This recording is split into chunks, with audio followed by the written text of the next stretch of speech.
Nama Tuhan, selamat datang Bu, selamat datang. Mari kita berdoa untuk mulai ibadah siang hari ini. Terima kasih Tuhan, Engkau sangat baik, Engkau sangat mengasihi kami Tuhan. Biarlah ibadah kami hari ini memuji muliakan nama Tuhan, menyenangkan hati Tuhan. Terima kasih. Biar kehidupan kami terus memuliakan nama Tuhan dari hari ke hari. Itulah penyembahan kami yang sesungguhnya Tuhan. Terima kasih Tuhan, terima kasih. Terima kasih kami mengingat terus kebaikan Tuhan, pengorbanan Tuhan yang melayakkan setiap kami sehingga kehidupan kami berharga di mata Tuhan. Tuhan, terima kasih, ini kerinduan kami untuk memuji menyembah-Mu pada hari ini. Terima kasih Tuhan. Mari berkarya Roh Kudus memenuhi setiap kami terus. Haleluya. Biar nama-Mu saja yang ditinggikan Tuhan. Haleluya, haleluya. Oh, Yesus, Yesus.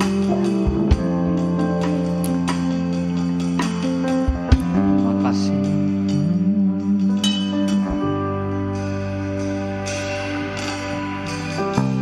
Kerinduanku datang padamu, Allah mulia mawar syaron, ku cinta.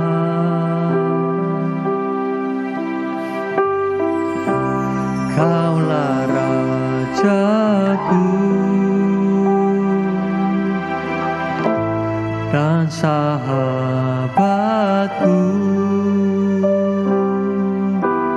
terindah, termanis Engkau bagiku. Ku sembahkan dalam roh dan kebenaran. Ku sembahkan dalam roh dan kebenaran. Tak seorang pun jua seperti Kau, Yesus.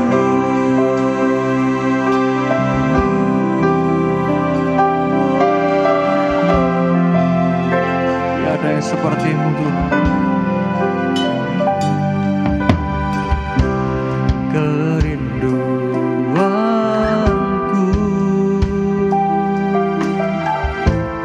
datang padamu, Allah mulia mawar syaron, ku cinta.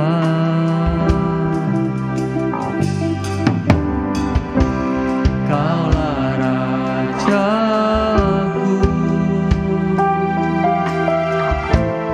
dan sahabatku, terindah, termanis Engkau bagiku. Ku sembahkan, ku sembahkan dalam roh dan kebenaran. Ku sembahkan dalam roh dan kebenaran. Tak seorang pun jua seperti Kau, Yesus.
Ya Yesus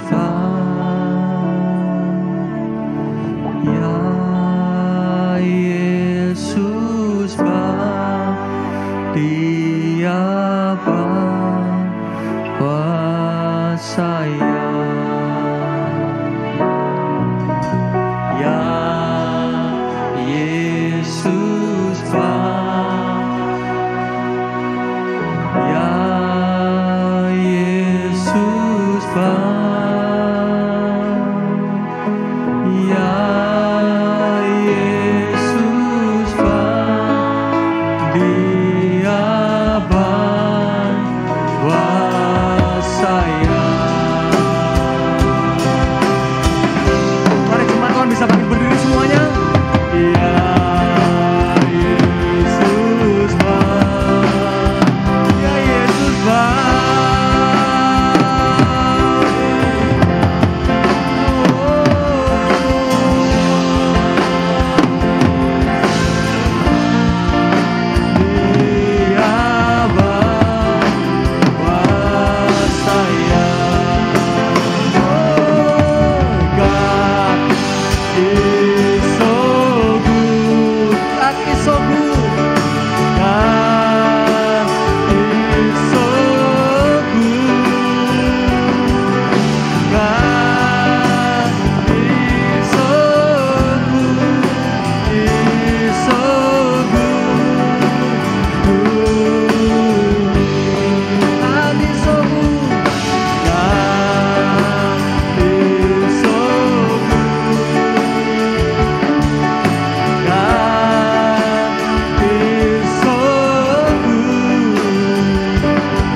segalanya bagi kami Tuhan.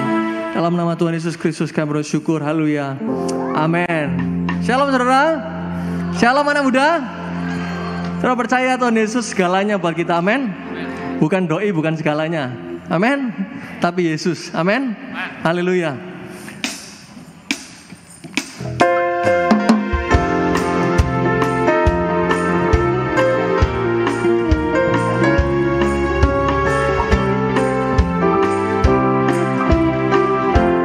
Sama-sama. Dialah segalanya ya bagiku. Dialah segalanya besar kecil. Korbankan dirinya dan selamatkanku. Dialah segalanya ya bagiku. Dialah segalanya ya bagiku. Dialah segalanya besar kecil. Korbankan dirinya dan selamatkanku. Dialah segalanya ya bagiku. Seperti air madu dari batu karang, dicicip air madu yang manis. Oh lihatlah Tuhan Yesus baik.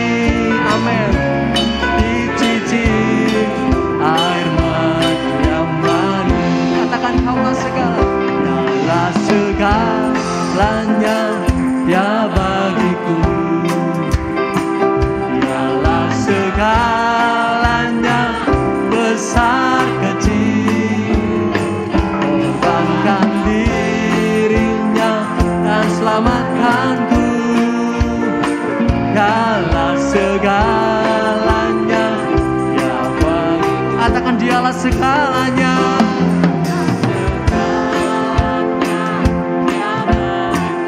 Ya bagiku besar kecil, korbankan dirinya dan selamatkanku. Dialah segalanya, ya bagiku. Seperti air madu dari batu karang, dicicip air madu yang manis. Oh lihatlah Tuhan Yesus baik. Yes, dicicip air madu yang manis. Seperti air madu dari batu karang, dicicip air madu yang manis. Oh lihatlah Tuhan Yesus baik, dicicip air madu yang manis. Oh lihatlah, katakan sama-sama, Tuhan Yesus baik, dicicip air madu yang manis. Oh lihatlah Tuhan Yesus baik, dicicip air madu yang manis. Oh haleluya, Dia yang terbesar dan termulia, amin. Haleluya. Kau terbesar dan mulia, ajaib semua perbuatanmu. Oh, dan mulia, biarlah semua memuji.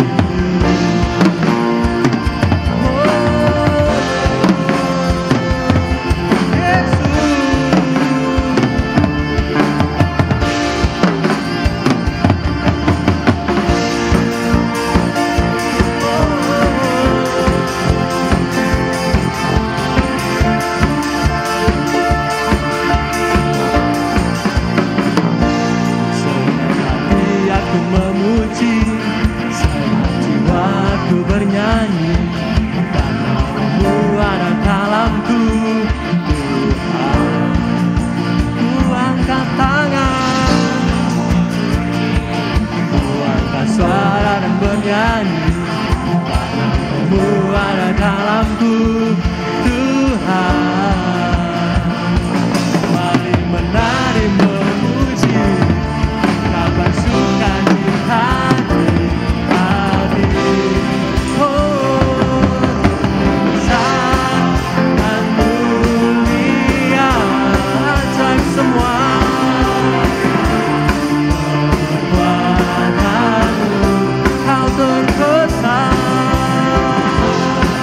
dan mulia.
kasih Tuhan.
kasih Tuhan, terima kasih.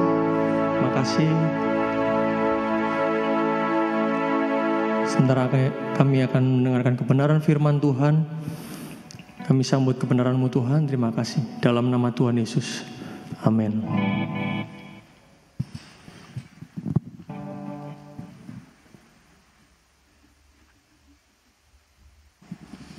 Cek.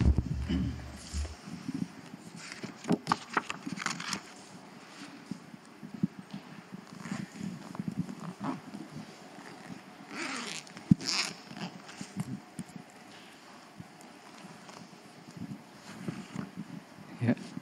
Shalom. Puji nama Tuhan. Tuhan Yesus baik, amin. Ini siapa ini? Sebelahnya ini. Belakangnya ini. Lupa aku. Siapa namanya? Bimo. Ya. Selamat ketemu lagi Bim ya. Seperti yang sudah kita lihat, yaitu hikmat, keuntungan dari hikmat ya. Oke. Hikmat ini luar biasa. Dengan hikmat didirikannya rumah. Dengan hikmat bumi ini ada dasarnya, kata firman Tuhan. Padahal bumi ini kan menggelantung ya. Tapi itu dengan hikmat Tuhan. Dengan hikmat kita bisa kuat. Hikmat melebihi keperkasaan.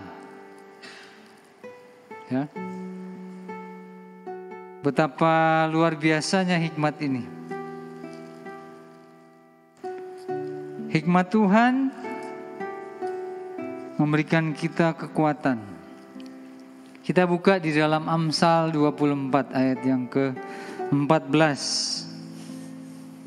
Karena waktunya singkat ini. Ya. Kalau sudah, katakan amin. Cuma Andi yang amin.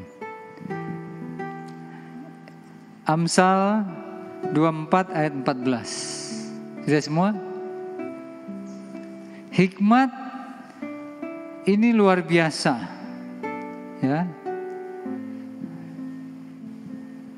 Hikmat ini lawan dari orang yang tak berpengalaman.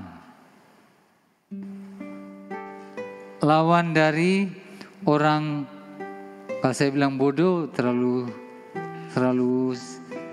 kalem. Goblok, ya. The foolish, ya. Foolish itu goblok ya. Jadi lebih dari bodoh. Lebih ekstrim lagi bebal. Kalau masih bodoh saya pikir ya termasuk orang yang tidak berpengalaman. Bisa diatur, bisa ditata. Tapi kalau orang bebal ini susah.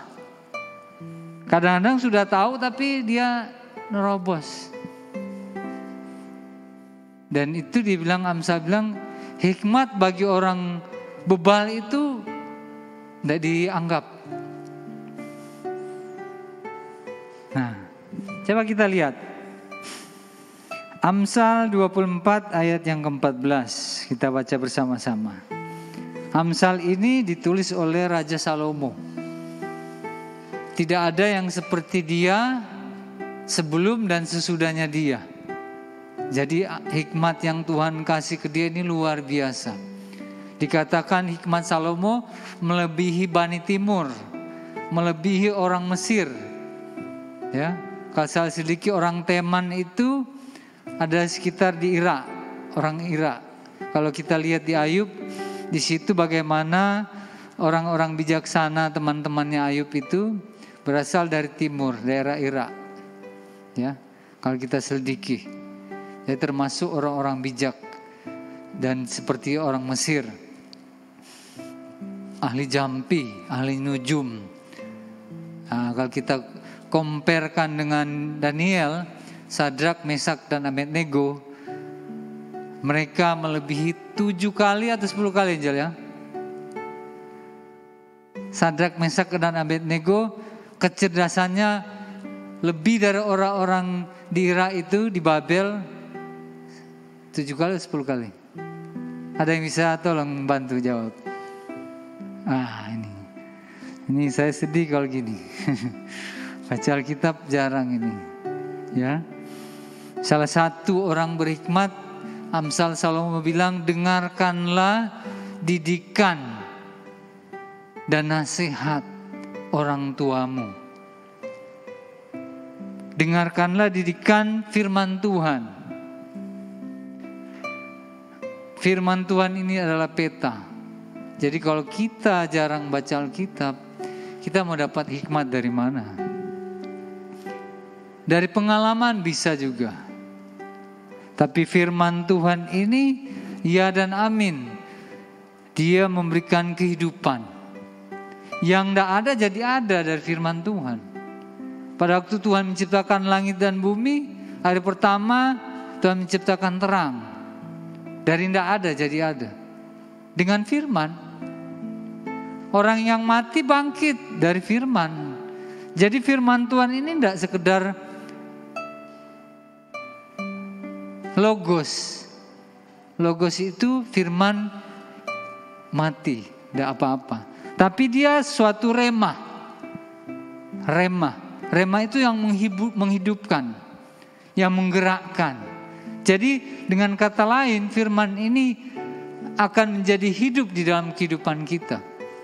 Kalau dia masuk di dalam hati dan pikiran kita. Itu Amsal bilang apa? Menyimpan di hati. Permulaan hikmat adalah permulaan hikmat. Ini butuh analisa kan? Itu firman Tuhan itu kadang-kadang kamu harus analisis. Analisis itu memeriksa, mempertimbangkan, membanding-bandingkan. Pada waktu kita mulai membanding-bandingkan, mulai menganalisa, itu kecerdasan kita bertambah. Berapa banyak manusia kan menawarkan kepada kita dunia dengan segala kecanggihan, memudahkan sehingga kita dinina-bobokkan, malas belajar. Sehingga apa? Otak kita ini lama-lama jadi lemot. Tidak diasah. Ya, kalau komputer tidak diasah, barang elektronik tidak diasah, lama-lama ngeheng, rusak. Kan komputer itu diambil dari otak kita, sensoriknya. Kalau kamu tidak pernah baca Alkitab, ya, jangan tunggu tua. Padahal waktu kamu muda ini, Tuhan memakai luar biasa. Kecerdasannya meningkat. Karena apa? Salah satu survei ya, ada beberapa para tokoh-tokoh dunia yang saya mengambil statementnya yang bagus sekali. Seorang raja, seorang Amerika, Presiden Amerika ke-17 kalau tidak salah. Kalau salah bilang aja ke saya, bisa diralat. Namanya Roosevelt. Pernah dengar ya? John Roosevelt atau apa, dia bilang apa? Tidak ada yang bisa mencerdaskan manusia selain firman Tuhan. Ada statement lain, kalau tidak salah Columbus bilang apa? Firman Tuhan ini seperti makhluk yang buas, yang besar, dan dia bisa mengalahkan segalanya. Jadi kalau dia membayangkan seperti itu, berarti firman Tuhan, wah begitu dahsyat dan luar biasa. Sayang sekali kalau kita anak-anak muda melalukan waktu-waktu membaca firman. Karena firman Tuhan ini, dan iblis tahu pada waktu kamu penuh dengan firman, kamu penuh dengan kuasa, dan dia menipu kita. Dia menipu saudara dan saya dengan menina-bobokkan main HP. Saya lihat HP, lihat ayat, lihat YouTube, lihat apa, khotbah, ada misalnya tentang potong rambut, ya, karena saya juga termasuk suka potong rambut. Jadi hal-hal yang memberikan input kepada kita untuk menjadi seorang yang seperti seorang anak panah di tangan pahlawan. Selama kita masih muda ini, kan cuma kalau dihitung ya, masa muda kita ini sangat singkat berlalu. Jangan dibiarkan, selama masih ada kesempatan anak muda ini, kita isi semua dengan hal yang baik. Oke. Amsal 24 ayat 14. Ketahuilah, sama-sama kita baca. 1, 2, 3. Ketahuilah demikian hikmat untuk jiwamu. Sorry. Karena ini merupakan 30 petuah atau 30 amsal-amsal orang bijak. Dan ini yang ke-26, ya. Kalau kita baca dipetakan ini dari pasal 22 sebenarnya. Ada lanjutannya. Jadi ini satu paragraf ini di ayat 13-14. Kita baca ayat 13 dulu sama-sama. 1, 2, 3. Anakku, makanlah madu sebab itu baik, dan tetesan madu manis untuk langit-langit mulutmu. Ketahuilah demikian hikmat untuk jiwamu. Jika engkau mendapatnya, maka ada masa depan, dan harapanmu tidak akan hilang. Amin. Jadi inilah. Jadi hikmat itu diibaratkan seperti madu. Ya, manfaat, khasiat dari madu itu apa? Kita mulai menerawang, memikirkan, ya. Madu itu kan banyak manfaatnya. Orang yang radang membuat lega tenggorokannya. Ya, untuk orang asam lambung juga. Ya, dikasih campur pakai jahe atau kunir, pakai temulawak dicampur, ya. Setiap pagi seperti Pak Jokowi. Ya, pernah lihat ya, dia setiap pagi sama sore. Kalau dia kecapean katanya 3 kali sehari. Coba kamu lihat, browsing aja. Jadi manfaat dari madu itu. Dan dia bilang apa? Dan tetesan madu manis untuk langit-langit mulutmu. Ya, honeycomb katanya, sarang madu. Jadi sarang madu itu lebih manis ya mungkin dari madunya ya. Karena langsung dari sumber ya. Ya. Itu katanya ya, Amsal Salomo bilang apa? Demikian hikmat bagi jiwa. Jadi madu untuk tubuh, hikmat bagi jiwa. Jiwa itu apa? Terdiri dari pikiran, perasaan, dan kehendak, tindakan. Itu menyegarkan jiwa kita. Ya, itulah salah satu termasuk keuntungan dari madu bagi jiwa kita. Dan amsal yang lain kalau saya baca ayatnya kan banyak toh. Jadi keuntungan bagi kita, orang yang memiliki hikmat dikatakan apa? Dia bisa memelihara jiwa kita, hidup kita. Siapa yang memilikinya, hikmat ini, dia melihara, orang yang memiliki ini memelihara hidupnya. Jadi bersyukur kita memiliki hikmat, ya, bagi jiwa kita. Berarti dengan kata lain hikmat ini luar biasa. Di Amsal pasal yang ke-2 pasal ya, 2 apa 3. Dia akan menjauhkan kamu dari perempuan jalang alias pelacur, persinahan, hikmat. Berarti ada apa dengan hikmat? Sepertinya sesuatu ya. Dia memakai kata benda. Bahasa Ibraninya cokmah. Cokmah itu wisdom, wisely, wits, sama skillful man. Suatu keterampilan. Orang yang terampil. juga termasuk. Kalau di bahasa terjemahan Perjanjian Baru, Yakobus pasal yang kelima kalau tidak salah, hikmat yang dari Tuhan itu, bahasa hikmat di situ bahasa Yunaninya sophia, dari kata dasar sophos, wisdom. Ya, termasuk orang-orang guru agama Kristen. Karena dasarnya Alkitab, ya. Para psikiater, psikolog kalah dengan ilmu Alkitab. Kalau orang psikiater, psikolog masih menerawang kan, pakai ilmu psikologi, psikis, jiwa. Oh kira-kira begini-begini. Kan berdasarkan analisa juga, pengalaman. Kalau kamu yang buat skripsi kan harus dianalisa toh. Harus dibuat polling dari sekian banyak, siapa yang setuju begini-begini terus dapat hasilnya. Tapi kalau firman Tuhan ini sudah terbukti. Bukan sekedar teoritis. Tapi ini sudah merupakan suatu pengalaman. Pengalaman yang sudah diterapkan. Orang Ibrani sama orang Yunani beda pemikirannya. Kalau orang Ibrani mengalami dulu baru dicatat. Kalau orang Yunani dipikir-pikirkan dulu. Pikir-pikir. Orang Yunani terkenal ahli pikir. Baru dilakukan.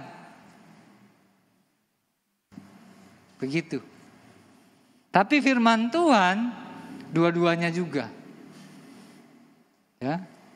Kita kembali ke ayat 14. Jika engkau mendapatnya, ya, if you find, you will have future. Pasal lain dia bilang, you will have reward. Ada upah. Kalau kamu mendapat hikmat, kamu dapat upah. Ada masa depan buat kamu. Dan dia bilang apa? Dan harapanmu tidak akan hilang. Your hope, dia pakai cut off, tidak putus. Terjemahan New King James Version. Tidak akan putus, tidak akan hilang. Dengan kata lain, harapanmu gilang, bergilang, bercahaya. Jadi betapa luar biasanya hikmat ini ya. Jadi kita semua harus berusaha. Dia bilang you find, jika engkau mendapatnya. Berarti ada usaha. Kata kerja, find, berusaha. Kamu harus meraih. Tidak cuma tidur-tidur. Tidak cuma nonton toh. Terus di rumah banyak main HP toh gitu. Terus kamu berhikmat. Tidak mungkin. Kamu harus berusaha. Kamu mau hidup enak, ya, damai sejahtera, sukacita, kamu harus ada usaha. Pertama, ya, kamu harus baca Alkitab.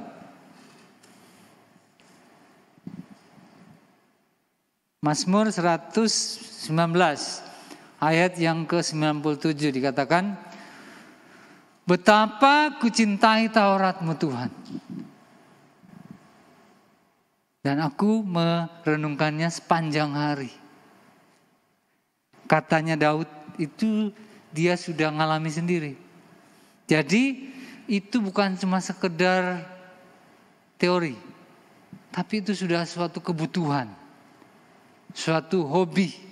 Jadi kalau kamu tidak buka HP gini, kamu agak kalau kamu tidak buka HP. Siapa yang kalau di sini tidak buka HP satu kali agak terganggu? Siapa? Nah, jujur aja. Ya saja, nanti kan kita berubah sendiri-sendiri ya. Siapa? Kira-kira. Saya kalau tidak pakai HP tidak apa-apa. Satu hari bisa. Cuma karena ada pekerjaan atau ada informasi apa, saya tidak terikat. Ya, mati tidak apa-apa, biar biasa aja. Masih ada TV, bisa nonton TV. Nah kalau kalian, kalau misalnya tidak pegang HP ya, 1 hari aja, berapa jam lah. Ya, Mityu gimana? Kamu gelisah enggak? Oh, gelisah enggak? Cuma bosan. Nah, yang lain? Kalau enggak pegang HP, kamu histeris enggak? Sampai histeris ya. Sampai ada anak kecil itu loh. Sampai nangis, gereng-gereng. Wow, wow. Enggak sampai gitu ya. Di sini enggak ada ya. Nah. Yang lain, pengalaman yang lain. Bolo, gimana kalau enggak pegang HP? Bisa ya? Wah, good job. Patrick, iya apa? Bisa ya? Oh gitu. Gitu. Aaron guyu. Apa Aaron? Bisa ya? Enggak bisa kalau enggak pegang HP. Enggak bisa. Berarti itu termasuk sudah adiktif ya. Oh ya, enggak. Saya pikir yang lain tuh, ya. Jadi kita harus lihat. Kalau kebutuhan memang enggak apa-apa. Artinya kita enggak terikat. Kalau enggak pegang HP, galau, ya.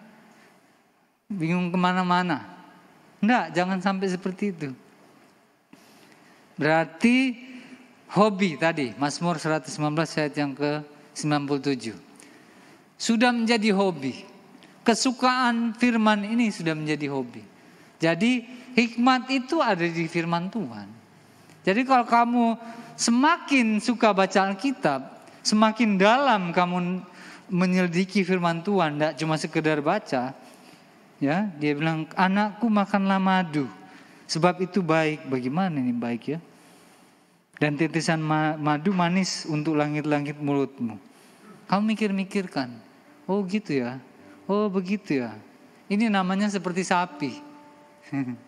Sapi tahu ya sapi ya. Itu tahu ya. Sekarang kan ada korban ya. Sapi itu kalau orang sapi makan itu berapa kali dia kunyah? Kalau menurut Angel, ya biologi, berapa kali? 4 kali yang saya baca. Jadi masuk di sini, terus nanti malam dia lagi kunyah juga, dia keluarin. Dia kunyah kluk. Masukkan di mana lagi? Kluk. Dia keluar lagi, masukkan lagi. Sampai 4 kali cerna loh. Itu sangat bagus kalau makan sapi. Kalau babi langsung krok, langsung masuk. Ceruan. Langsung di usus besarnya. Nggak dikeluarin. Ada kuman, ada apa gitu. Masuk langsung. Itu makan babi. Saya suka babi. Ya. Tapi enggak terlalu doyan ya, cuma suka aja. Dulu wah doyan. Hampir setiap bulan kita makan itu, ya. Itu babinya takut sama kita. Ya guyon ya. Jadi begitu. Sebenarnya secara logika gitu kita kadang-kadang udah tahu ini enggak baik kita makan juga. Oke, jadi waktu kita baca firman Tuhan itu seperti sapi, mengunyah, merenung-renungkan. Kata merenungkan itu diibaratkan seperti sapi. Oh gitu ya. Nah, pada waktu kita merenung-renungkan firman Tuhan, kecerdasan kita bertambah. Jangan mikir, oh aku nanti gini susah aku. Yang kita pikirkan susahnya. Aduh masih sekolah, ada yang mau lulus ini. Sudah lulus. Kerja ini, sekolah. Kerja apa sekolah ya? Sekolah apa kerja ya? Kerja apa sekolah? Bingung. Akhirnya enggak sekolah-sekolah, enggak kerja-kerja. Bingung. Ya toh? Jadi mati setengah mati ya. Pikirannya enggak jalan. Kerja aja. Ya. Kata Bob Sadino. Bisnis apa yang Bapak yang bagus? Bisnis yang kamu kerjakan saja. Kerjakan saja. Nanti dapat hasil. Asal terlalu banyak mikir terus. Kayak saya dulu. Saya mikir terus. Mikir sampai tua. Iya saya mulai sadar. Oh udah mau 30 tahun ya. Woi Karena goblok saya dulu itu. Waktu sekolah dulu kan orang tua bawa buku 1 ya. Terus belajar matematika. Saya kasih papa saya, ada PPR. Mana PR-nya? Dikasih contoh. 1 kali enggak bisa. 2 kali enggak bisa. Goblok. 3 kali enggak bisa. Goblok. Waduh. Besok juga gitu. Ada PR, goblok gitu. Jadi saya jengkel kalau ada PR enggak ada. Setiap tanya ada PR enggak ada. Aman. Padahal karena enggak mau dibilang goblok. Tapi itu udah rekam di otak ya. Akhirnya kalau sekolah gitu enggak bisa apa-apa, ya memang saya goblok. Iya betul. Nah setelah saya ketemu firman Tuhan, dia membuka selubung di otak kita ini. Kamu berharga di mata Tuhan, Ver. Kamu luar biasa. Aku menciptakan engkau seturut dan segambarku. Jadi kalau kita image-nya kita salah tentang diri kita sendiri, itulah kehidupan kita. Kita harus rubah. Dapat dari mana? Dari baca firman Tuhan. Oke, sudah mau waktu habis ini. Ya. Yang pertama, malah yang keuntungannya enggak ada. Saya catat di sini ya. Ada berapa banyak sih sebenarnya. Ada poin apa istilahnya? Kanuragan ya, ilmu tinggi, ilmu paling tinggi. Yang pertama, memperoleh pengetahuan dan takut akan Tuhan. Jadi kalau kita memiliki hikmat, keuntungannya kita mendapat memperoleh pengertian dan takut akan Tuhan. Ini yang paling nomor 1. Ya. Nomor 1. Ayub pasal 28 ayat 28. Sesungguhnya hikmat yang sejati adalah takut akan Tuhan. Itu kenapa tadi saya bilang dia ada you will have reward. Dapat upah kita. Kalau kita takut Tuhan, jadi kalau kita dapat hikmat, kita dapat takut Tuhan. Kalau kita takut Tuhan, kita ada upah. Ada reward. Contoh, kita lihat di toko-toko perjanjian lama. Seperti Yusuf. Karena takut Tuhan. Saya dulu tidak takut Tuhan. Jujur aja. Saya tidak takut Tuhan. Kadang-kadang bolak-balik. Ya Tuhan, aduh iya. Minta ampun. Balik lagi saya ini. Mokong saya ini. Ya. Balik lagi. Tapi nangis, Tuhan minta ampun. Sudah. Balik lagi. Akhirnya saya ini muter-muter ya. Di padang gurun. Kalau di orang Israel kan harusnya masuk padang gurun 40 hari. Jadi bawa ke padang gurun mereka 40 tahun. Nah kita juga demikian. Kalau kita tak mau bertobat sungguh, masa mudamu akan lewat begitu saja. Harusnya kamu seperti Yusuf. Umur 30 tahun sudah menjabat Perdana Menteri. Ya, kamu sudah menjadi bupati, camat, RT, RW. Ya kan? Jadi apa? Lurah, kepala bagian, wali kota, ganti Bu Risma, Pak Erik sekarang. Kan dia, ini jadi polisi. Dia menjadi pendeta tapi polisi pendeta. Jadi dia mau para polisi supaya kamu enggak bahugel. Apa itu? Enggak selingkuh maksudnya.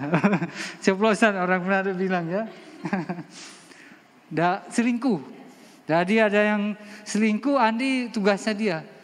Para prajurit polisi, kamu enggak boleh selingkuh. Nah gitu. Enggak boleh korupsi. Ya, dia pendeta polisi. Jadi pendeta para polisi. Ya dia? Iya. Dari dulu dia mau jadi pendeta. Waktu dia sekolah minggu, tak terasa saya sudah mulai tua. Ya kan? Anak sekolah minggu saya ini banyak. Nah jadi, sampai mana tadi? Takut Tuhan. Jadi kita harus takut Tuhan. Sudah pengalaman kan? Walaupun sudah agak mulai tua, tapi Tuhan masih sayang saya. dia masih pakai. Bisa berdiri di sini loh, enggak gampang. Semua orang pingin seperti saya juga, tapi enggak ada kesempatan. Karena kesempatan itu datang daripada Tuhan. Bukan dari barat, timur, utara, dan selatan, tetapi dari Tuhan semesta alam. Kalau kamu dipakai Tuhan, kamu harus takut Tuhan. Ya, cepat kamu dipakai Tuhan. Apa aja takut Tuhan nanti kapan-kapan kamu baca sendiri karena waktu. Yang kedua, ada pertolongan bagi orang jujur. Nah, itu sama-sama aja sifat-sifatnya gitu. Takut Tuhan, terus ada pertolongan bagi orang jujur. Kita akan dibuat jujur. Nggak usah diputar-putar. Uang ini nanti diputar-putar, semoga jatuh di aku. Oh, bukan punyamu kok jatuh di kamu, itu loh, heran. Nggak usah. Kalau mau dapat uang ya kamu kerja aja biasa.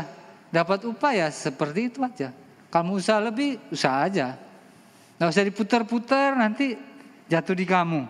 Semoga jatuh ke aku ya. Padahal uangnya pemerintah, uangnya kantor, nggak usah. Ya, yang ketiga, keuntungan yang ketiga. Pertama, takut akan Tuhan. Kedua, mendapat pertolongan bagi orang jujur. Ketiga, mengerti tentang kebenaran, keadilan, dan kejujuran. Dan keempat, panjang umur dan sejahtera. Luar biasa. Jadi hikmat itu sangat luar biasa kalau kamu mendapatkannya. Ya, sayang, itu kamu sering bergelut dengan firman Tuhan aja. Mungkin saya ini sangat pendek, singkat, karena waktu. Kita bangkit berdiri semua. Haleluya, puji Tuhan. Puji Tuhan.